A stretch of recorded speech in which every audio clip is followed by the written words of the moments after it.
তোলাবাজি তদন্তে সিটের স্ক্যানারে ৩০ জনপ্রতিনিধি।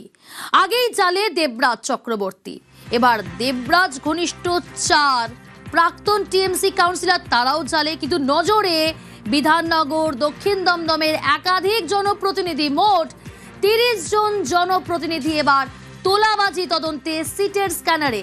কারা তারা জানবো। অনুপ রয়েছে আমার সঙ্গে টেলিফোন লাইনে। অনুপ, দেবরাজ চক্রবর্তী গ্রেপ্তার যে মামলা, তোলাবাজির মামলা, সেই মামলায় কিন্তু এবারে সিটের নজরে হচ্ছে ৩০ জন যারা জনপ্রতিনিধি ছিলেন এবং ইতিমধ্যেই ৪ জন প্রাক্তন যারা জনপ্রতিনিধি, তারা কিন্তু দেবরাজ চক্রবর্তী ঘনিষ্ঠ। সমরেশ চক্রবর্তী সহ রাখাল, অন্যদিকে মাইকেল সহ প্রত্যেকে গ্রেপ্তার হয়েছিল।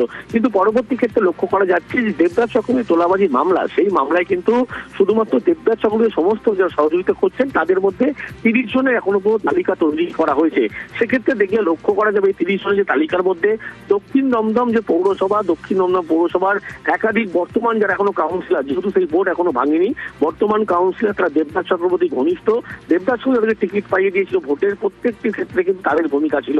এবং অন্যদিকে নিউ টাউনের বেশ কিছু জনপ্রতিনিধি, যেমন বিধাননগর পৌর নিগমের মিনু মন্ডল যিনি কাউন্সিলর সহ আরো বেশ কয়েকজনের নাম কিন্তু সেখানে উঠে আসছে। ইতিমধ্যেই তারা কিন্তু এই দেবরাজ চক্রবর্তী তোলাবাজির মামলায় এবারে সিটের নজরে, ইতিমধ্যে তাদেরকে ডেকে জিজ্ঞাসাবাদের যে প্রক্রিয়া, সেই প্রক্রিয়া তারা শুরু করেছে এবং একাধিক ব্যক্তি ইতিমধ্যে অলরেডি জিজ্ঞাসাবাদও করার জন্য ডাকা হচ্ছে। তার কারণ দেবরাজ চক্রবর্তী যে গ্রেপ্তার, সেই পরবর্তী ক্ষেত্রে সমস্ত দিক থেকে সমস্ত রকম ভাবে জমি কেনা থেকে শুরু করে সমস্ত সহযোগিতা এবং তোলাবাজি একাধিক যে অভিযোগ করতে সমানভাবে কিন্তু একেবারে সমান্তরাল কাজ করতো।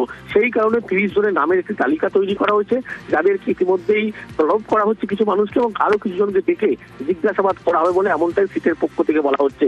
ইতিমধ্যেই প্রাক্তন ৪ জন কাউন্সিলর যারা বিধাননগর পৌর নিগমের, তাদেরকে গ্রেপ্তার করা হচ্ছে। তাদেরকেও দেবরাজ চক্রবর্তী সম্পর্কে একাধিক তথ্য জানতে চাওয়া হয়েছিল। এবার সিটের নজরে দেবরাজ গ্যাং। বেশ অনুপ।